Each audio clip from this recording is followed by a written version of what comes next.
The softimage toon shader was designed for integration into a cell animation pipeline. So the structure of the shader set resembles the 2D ink and paint process, where underneath you've got the paint or the color and fill, which resides at the material level, and on top you've got an ink which lies on top of it and is composited over and is applied as a lens shader.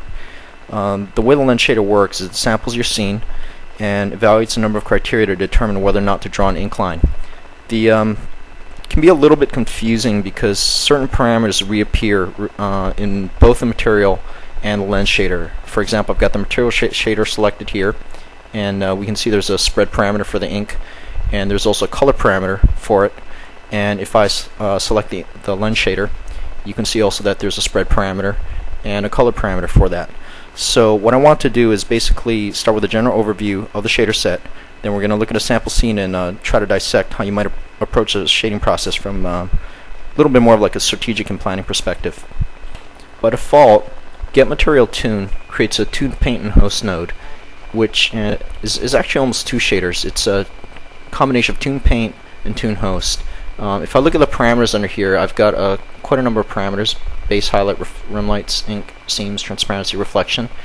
And if I examine the parameters under Toon Paint, for instance, we'll notice that I've got a few of these, but I've no ink, reflection, or refraction options.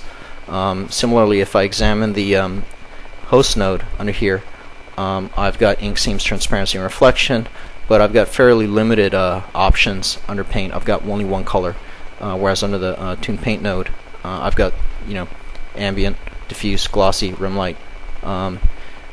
Generally, Toon Paint is the one that creates the hard edge tonal boundaries that people often think of when they think of toon shading, and it's the Toon Host node that's really kind of responsible for talking to the lens shader and giving you control over the line work. And if I ever needed, for instance, to apply a ink lines to a conventional shading model, I'll probably use a Toon Host node, because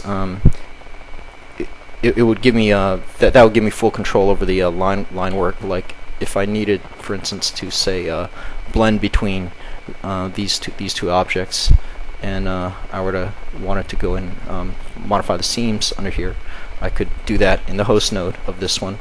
I could, for instance, increase the spread parameter, and I can go back and I can say bump up the occlusion distance to clean up the boundary between it, and so that's one good use for the Toon Host node. So again, Toon Paint gives you the control over the fill, and Toon Host is the one that gives you control over the line work.